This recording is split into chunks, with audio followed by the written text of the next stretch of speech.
The moment my ex looked the judge dead in the eye and said, "She's unstable. She lies to our daughter. I want full custody," I felt the air leave my lungs. He said it so calmly, like he was stating a fact. And the judge, she looked like she believed him. I wanted to speak. I wanted to scream, cry, explain something, but nothing came out. I sat there, heart racing, frozen in that hard courtroom chair, while the man who used to tell me he loved me painted me as a danger to the one person I love more than anything.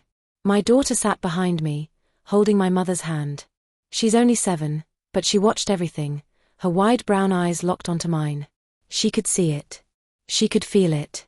I was drowning, and no one was throwing me a rope. My ex wore a navy blue suit like he was about to give a TED talk. Calm, smooth, perfectly rehearsed.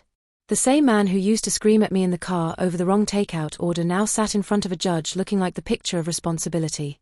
He was charming. He always had been. That was the problem. The judge asked if I had anything to say in response. I opened my mouth, but all that came out was a shaky breath. My lawyer glanced at me, silent. The courtroom was dead quiet. My hands trembled. I was about to lose my daughter, and it felt like no one could see what was really happening. Then I heard a voice, small, clear, and steady, from behind me. "Your Honor, I brought a video from Daddy's phone. I think you should see it." Everything stopped. The gallery turned. The bailiff looked confused. My ex's face drained of color.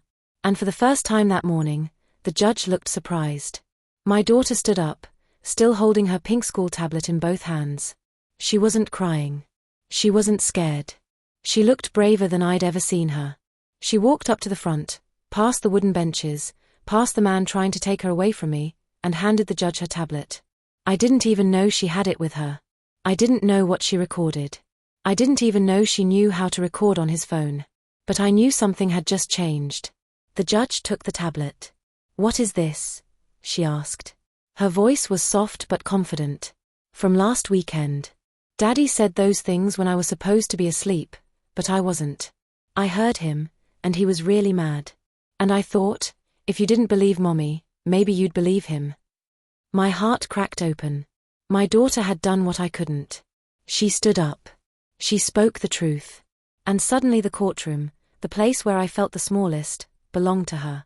Before the courtroom. Before the suit and the silence and the judge's cold eyes. Before the video. There was just us, me and my daughter. Our apartment wasn't big. It had 2 bedrooms, 1 bathroom, and the kind of creaky floors that groaned every time you crossed them after 10 o'clock at night. But she didn't mind. She loved it. She called it our nest. She said the pink curtains in her room made it look like the inside of a cotton candy cloud. Most nights she'd lie on her bed with her stuffed penguin, Pepper, and ask me to read 2 stories instead of 1. I always said yes. I worked from home as a freelance graphic designer, which paid just enough to keep us afloat. My mom lived a few blocks away and helped watch her when I had deadlines. She's the kind of mom who doesn't always say the right thing, but always shows up. She'd bring lasagna unannounced, scrub my bathroom when I wasn't looking, and tell me, "You're doing better than you think." And for a while, I believed her. My daughter was 7, smart, soft-hearted, and observant in ways that made adults uncomfortable. She asked questions that made you think twice before lying. She once caught me crying in the kitchen late at night and didn't say anything. She just brought over her blanket and wrapped it around my shoulders. That was the kind of child she was. Our favorite thing was the truth jar. I started it when my ex and I first split. I told her that anytime she had a question or wanted to talk about something confusing or scary, she could write it down and put it in the jar. We'd read 1 note together each night. Some were silly. "Why do people snore?" Others cut deep. "Will Daddy stop loving me if I stay with you?" I told her the truth. Always. No matter how much it hurt. The divorce hadn't been clean. He wanted control more than he wanted custody. He agreed to joint custody on paper, but in practice, he pushed for more. He questioned every parenting decision I made, criticized what I fed her, complained if I picked her up 2 minutes late. And during his weekends, she would come home withdrawn and quiet. Sometimes she wouldn't talk to me at all until Tuesday. I brought it up in court, but he knew how to present himself. He was a former college athlete turned sales executive, the kind who made people laugh and remembered everyone's name. He wore confidence like a second skin. In public, he was all smiles. In private, he could snap over spilled juice or a missing charger. I kept track. I documented everything: emails, messages. I had a folder full of texts where he accused me of being unstable, where he called me names no child should hear their father use about their mother. But I never showed those to her. I thought I was protecting her. One night, after a particularly tense drop-off, she asked if I ever got scared around Daddy. I paused. She looked down at her cereal and said, "I do. But I think I'm not supposed to say that." That night, I couldn't sleep. I stared at the ceiling and wondered if I had failed her by not fighting harder, by trying too hard to keep things peaceful. A few weeks later, he filed for full custody. He said I was emotionally damaging her, that I lied to her about him, that I couldn't provide stability. His lawyer submitted statements claiming I was erratic, unreliable, and mentally unfit to co-parent. When I read those documents, my hands shook. I had to sit on the floor. My mom sat beside me, held my wrist, and said, "You have the truth. That's enough." I wanted to believe her, but in court, truth isn't loud. It's buried in evidence and twisted into strategy. His lawyer painted a picture of a woman unraveling. My lawyer told me not to get emotional, not to speak unless asked, not to interrupt. But inside, I was screaming. She saw it all. Every tear I tried to hide. Every time I whispered, "It's going to be okay." Even when I wasn't sure it would be. I didn't know she was watching that closely. I didn't know she was listening. I didn't know she was planning anything at all. She was only 7. But somehow, she understood what none of us had said out loud. She knew the truth mattered, and she knew the court needed to see it for itself.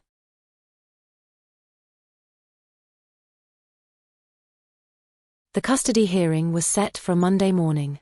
I barely slept the night before. She had fallen asleep clutching Pepper, her stuffed penguin, and I sat beside her bed until sunrise, just watching her. My chest felt heavy, like something was pressing down on it. I knew this wasn't just a legal matter.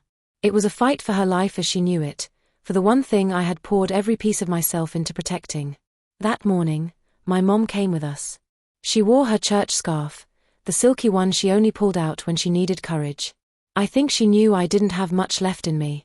She wore a blue dress with sunflowers on it and packed her school tablet in her backpack like she always did. She didn't say much in the car. She just stared out the window, humming a tune I didn't recognize. When we walked into the courthouse, he was already there. He was wearing the same navy suit he wore to our wedding rehearsal dinner. Only this time, there was no warmth behind his smile, just calculation.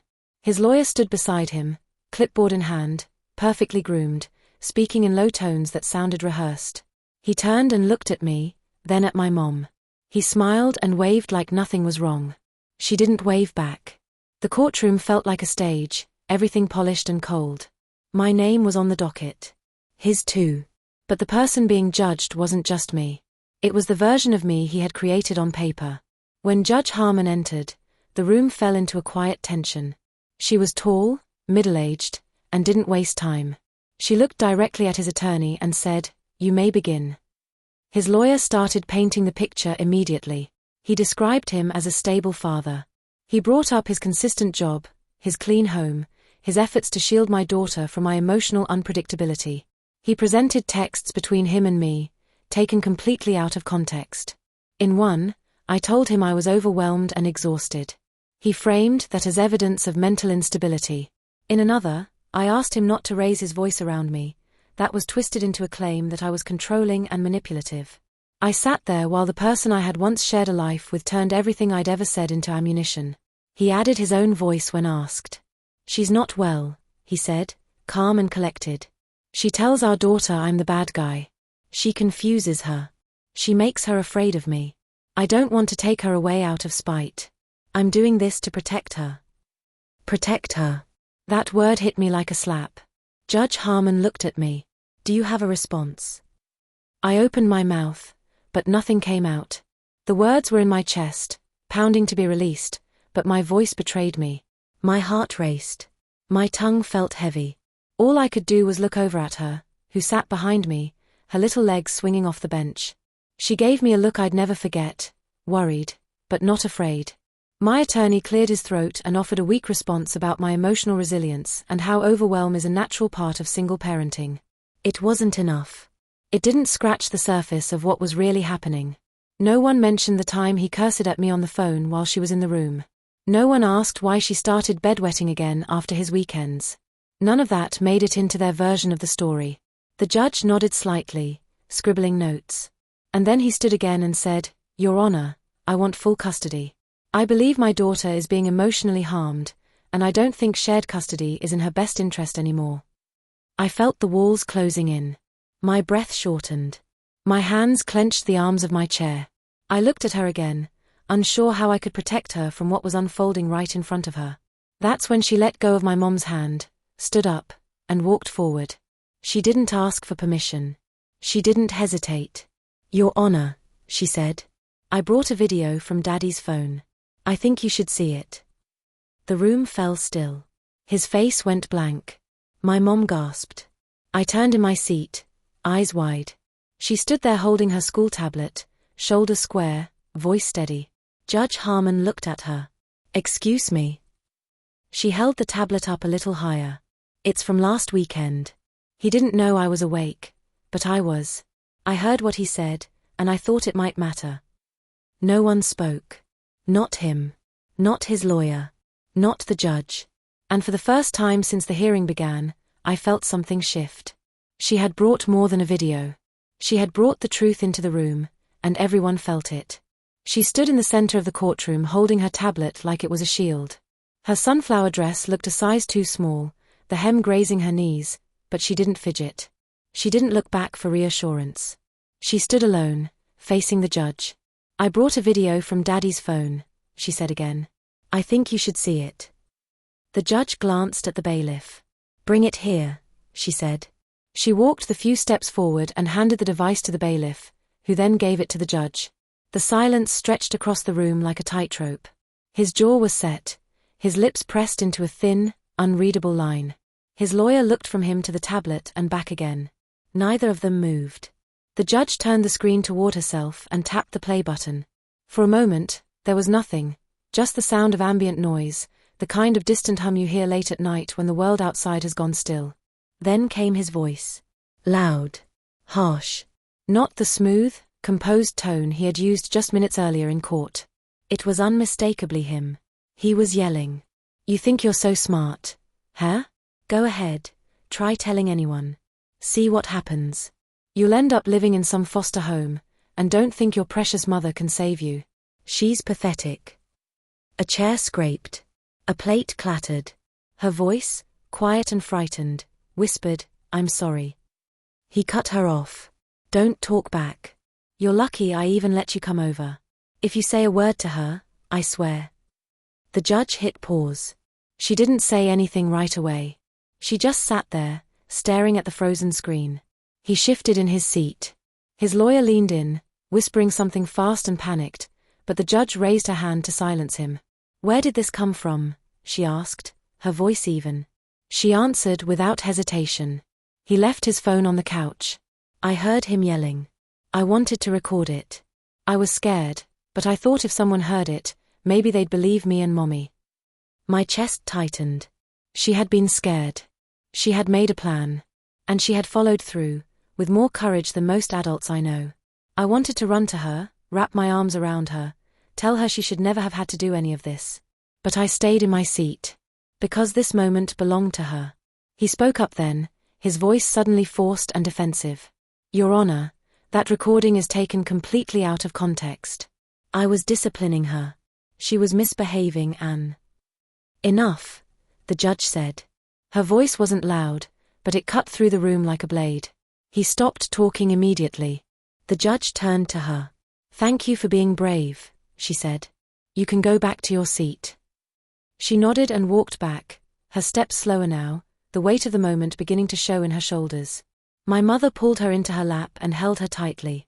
The judge looked at me. "Do you have anything else to add?" This time, I found my voice. "No, Your Honor.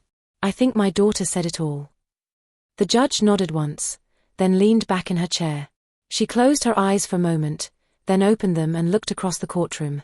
In light of this evidence, I'm calling for an immediate review of all custody arrangements. Until that is completed, full temporary custody will be granted to the mother. Supervised visitation only for the father. Bailiff, please escort him from the courtroom until further notice. He stood, stunned. You can't be serious. Sir, the bailiff said, stepping forward. He looked like he wanted to argue. But instead, he turned and walked out, his lawyer scrambling behind him. The courtroom emptied slowly after that. But we stayed seated. She was quiet, head resting against my mom's shoulder. I finally stood and walked over to them, kneeling beside her. You were so brave, I said. She nodded but didn't speak. I could see it hitting her now, the weight of what she had done. She hadn't just told the truth. She had stood up to someone who had spent years teaching her to stay silent. And in doing so, she had changed everything. The moment he walked out of that courtroom under the bailiff's watch, the entire atmosphere shifted. It felt like someone had cracked a window open in a room where we'd all been holding our breath. I could finally inhale.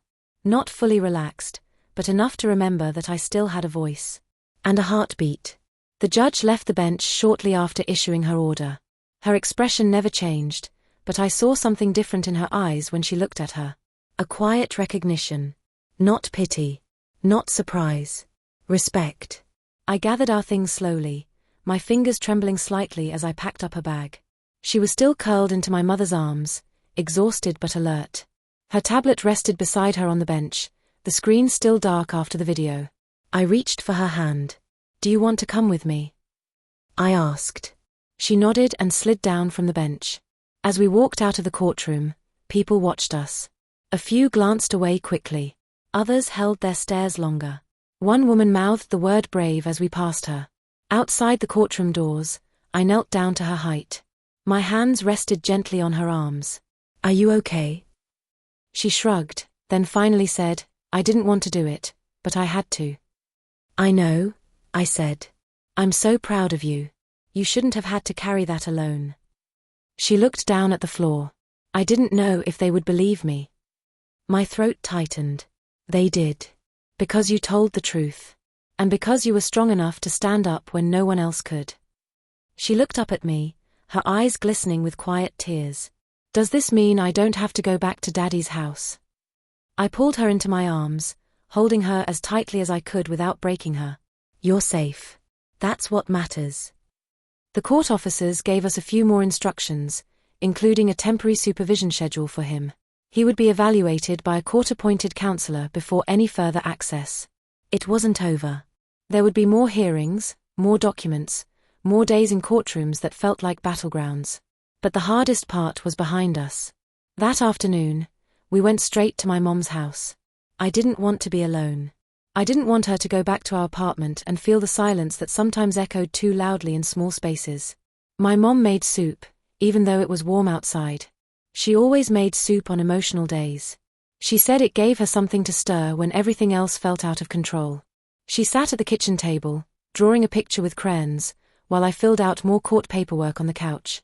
At one point, she walked over and handed me what she'd made. It was a picture of two hands holding a heart. Underneath, she wrote in big uneven letters, "Truth is brave." I cried then. Not the quiet, hidden kind, but the kind that comes from deep inside your chest. When the pain has finally found its exit. She didn't say anything. She just sat beside me, leaning her head against my arm. That night before bed, we went back to our truth jar. It had been collecting dust for a few weeks. I held it in my lap while she sat across from me on her bed. Do you want to go first? I asked. She shook her head and pointed to the folded note on top. I opened it and read aloud. What happens when the truth hurts people? I looked up at her. Did you write this? She nodded. Her voice was quiet. I didn't want to hurt Daddy. I just didn't want to be scared anymore. I reached across and took her hand. The truth can hurt sometimes, but silence hurts more. What you did today didn't hurt anyone. You protected yourself. You protected us. That's not wrong. She stared at the jar for a few seconds, then whispered, I think we should keep doing this. We will, I said. Every night. That night, after she fell asleep, I walked into the living room and stood by the window. The street lights flickered outside. Cars passed. Life went on. But everything inside our world had changed. He no longer controlled the narrative. He no longer controlled her voice. And for the first time since the divorce, I felt like I could breathe deeply, knowing that I wasn't alone in this fight anymore. My daughter had stepped into a world far too heavy for her years. And she didn't just survive it, she changed it. The final custody hearing happened 4 weeks after the day she stood up in court. By then, everything had changed. The court-appointed counselor who interviewed him filed a detailed report. It outlined controlling behavior, emotional instability, and a concerning lack of empathy for her well-being. He denied everything, of course, but the video spoke louder than any of his words ever could. Combined with her statement, it was enough for the court to remove his unsupervised custody rights. When the judge read her final decision, I sat quietly, holding my breath again. But this time, it wasn't from fear. It was from hope. Full physical and legal custody was granted to me. He would have strictly supervised visits twice a month at a neutral center with trained professionals. There would be no overnight stays, no more closed doors or weekends, no more whispered threats. Her voice had shattered that illusion forever. We left the courthouse in silence that day. She held my hand as we walked down the long steps outside.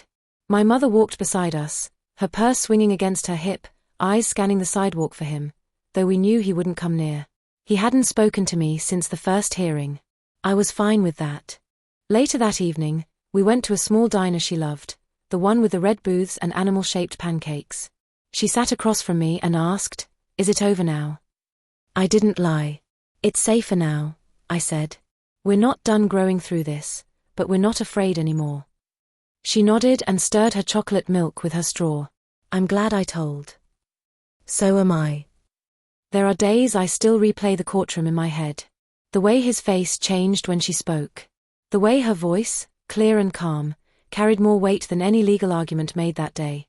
My daughter reminded me that strength doesn't always come from shouting louder. Sometimes it comes from being brave enough to speak when you're not sure anyone will listen. In the weeks after the final ruling, I started therapy again. Not because I was falling apart, but because I finally had space to process what I had survived. I realized I had spent so long trying to stay afloat that I never learned how to feel safe again. That would take time, but now I had the time. She began drawing more. Her sketches changed. They used to be full of houses with no windows and stormy skies. Now she draws trees with roots and kids holding hands. She drew a picture of the truth jar and taped it to her bedroom wall. Every night, she reminds me to check it. One night, I pulled out a note that said, "Do brave people still get scared?" I smiled and told her, yes. They just don't let fear be the end of the story. She wrote another one a few days later. "Can kids protect grown-ups too?" I looked at her and said, "You did." I tell this story because there are women out there right now sitting in silence, wondering if the truth will ever be enough, wondering if anyone will believe them over the person who knows how to perform the right version of themselves in public. I tell this story because sometimes the truth doesn't come from a lawyer or a courtroom argument. Sometimes it comes from a child who's seen more than she should have, and who decides that staying quiet is no longer an option. I used to think being a good mother meant shielding her from everything hard and painful. Now I know it means standing beside her through it, teaching her to tell the truth, letting her see me cry, then showing her what it looks like to get back up. We still have our hard days. But they don't define us. We are not the scared versions of ourselves that he tried to trap us in. We are loud when we need to be. We are quiet when we choose to be. And we are free. She saved us both that day. She didn't just bring the truth into that courtroom. She brought the light. And for the first time in years, I didn't feel like I was losing her. I felt like I was meeting her for the first time. If you're still here, thank you for listening. This wasn't an easy story to tell, but I believe stories like this need to be told. Because somewhere out there, another mother is sitting in silence, thinking no one will believe her. And maybe she just needed to hear this. If this story moved you, please like the video, share it with someone who needs it, and leave a comment. I read them, and they mean more than you know. And if you want to hear more real stories, raw, honest, and full of heart, subscribe to the channel and turn on notifications. There's more to come. Thanks again for being here. Stay brave, stay kind, and never forget that the truth matters.